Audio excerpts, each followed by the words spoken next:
developments coming right up. This is Bill Fayham. It's 5 minutes past 4 o'clock. 34 degrees, the wind's east-southeast at 10 to 18 miles per hour. You know him, don't you? That's Bob Harris. Do you know me? Many people in the West Village. News 88 WCBS in New York, 27th of November, a Monday, 36 degrees, 5:30. The news on us, headlines. A lot of snow on us today. Season's first snarls traffic. 4 tones will follow. The final loudest one marks the exact time. We've been marking time for a lifetime, and now it's over. It's midnight. Power of that amazing signal there, 50,000 watts pulsating out, will continue as these names go away. We take these last minutes to celebrate our relationship, yours and mine, and Paul's, and Bridget's, and Michael, and Steve, and Tanya, and Levon, and on, to Pat's, Parson, Farnack, Carol, Jeff Kaplan, Deborah Rodriguez, Gary Moore, Ben Farnsworth, Jim Donnelly, Lou Adler, Charles Osgood, Steve Porter, Harvey Hauptman, Rita Sands, Tom Franklin, Bill Fayen, Bob Glenn, John Wydra, Palmer Payne, Alan Shaw, Ralph Howard, Greg Baker, Bob Gibson, Jack Welby, Hardy Carnes, Therese Crowley, Vicki Allen, John Metaxas, Jim Taylor, John Miller, John Lesher, Joe Avalar, Anita Bonita, Kathy Carpin, BJ Fennell, I remember you, BJ, Mitch Levy, nicest guy in the world, Mike Sugarman, Janice Wright, Steve Knight, Karen Riegel, Mary Alice Williams, Ed Crane, Maria Garcia, Cameron Swayze, Bud Mishkin, Suzanne Colucci, Ashok Bala, Bill Whitney, Dick Reeves, Rich Lamb, Peter Haskell, Marla Diamond, Sean Adams, Fran Schneido, Alex Silverman, Ellen Mitchell, Sophia Hall, Mac Rosenberg, Mike Zirinax, Bob Vosberg, Jeff Grant, Lisa Fantino, Frank Cipolla, Doug Spiro, Darlene Pomales, Linda Zoman, Steve Malave, Mike Smeltz, Sean Colford, a.k.a. Michael Cole, Catherine Chaffee, Bob Brown, Eric Scott, Gordon Deal, Kelly Waldron, Jim Incendio, Jerry Knackman, Jane Tillman Irving, Mary Gay Taylor, Fred Fishkin, Walt Wheeler, Ed Bradley, Tim Sheld, and the renowned reporters for whom awards are named and still handed out. Art Athens, Steve Flanders, Edward R.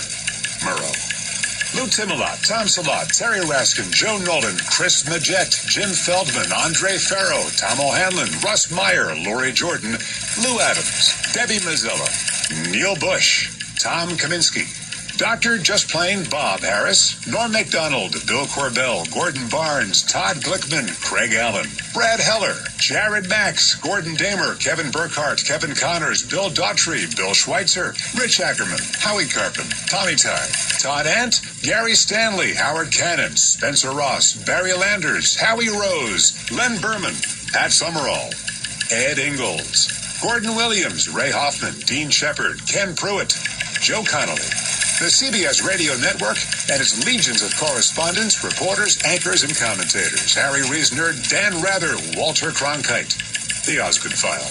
Now, what I did there was probably a huge mistake, because these are the people just off the top of my head. If I forgot you, I didn't forget you. This is all just happening so fast. But a special nod to one man who was a producer, a writer, reporter, and anchor over the years, and who had and has CBS in his blood, who maintains the most thorough and loving website of WCBS Newsradio. And that's a man I'm proud to call my friend, Don Swaim. And thanks to all of his contributors, most notably John Landers, on the WCBS Newsradio 88 Appreciation site. Go to it. It's amazing. Now, if we had hours, not just minutes left, we would name all the people you've never heard on the air, except in the credits, supporting those of us on the air and supporting journalism. The legions of people behind the scenes writing, producing, engineering are an innumerable and invaluable part of our history. Wicked smart people showing up at all hours, weekends, Thanksgiving, Christmas, so that whenever you turned on 880, you were closer to your world. The WCBS passion and pride spilled into a sales force that revered these call letters and the CBS legacy every bit as much as you and I do.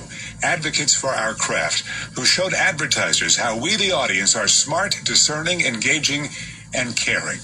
Caring. We have given our advertising dollars and our charitable dollars through so many hunger-thons, for example. You held us to a high standard and let us know when we didn't hit the mark. All of us here knew that our audience is engaged and smart, and we knew to treat our audience with the respect that a well-informed, well-educated news consumer deserves.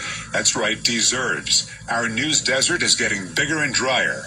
And just like we should get a second medical opinion, we need to seek out more and more varied news sources that we trust, because getting your information without the bias and brainwashing in one place has given way to a fight to stay informed. With each closing newspaper, radio newsroom, TV newsroom, magazine, and now even digital news operations, the country we love is diminished. So as we leave the news ecosystem after 57 years of all news and 100 years of service on New York radio, we implore you to find that next trusted source. Use it, support it, in word and deed. It is the most patriotic thing you can do, and the most satisfying. To paraphrase a CBS News legend, good night and good luck. You will ask, why does this radio station mean so much? Why is the reaction the way it is? And I really can't speak for others. I can speak for myself. My parents split when I was 11. We split Christmas, and when I was at Dad's house, he gave me a clock. And this one had a beam at the top that shined the time onto the ceiling. I wanted to make sure it was set correctly, so I went to the station I heard in the back of the car, WCBS, to make sure the time was exactly right. And I listened and listened, and before long, I became hooked as a 12, 13-year-old. When I was 14, my dad drove me to the radio station in New York City during morning rush hour traffic. And he introduced me to the place I'm now signing off in 2024. Ray Martell, here's your last request. Chris Olivero, Ben Meverek, Ivan Lee, our bosses pushed for and got the authority to let us have our goodbyes, to have a last show. That's something very rare. I thank them for that.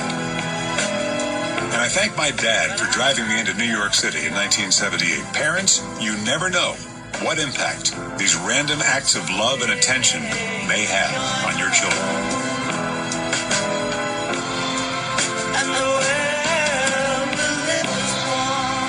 I'm Wayne Cabot, and for the final time, this is WCBS New York. Goodbye from the WCBS Newsradio AA. Rest in peace.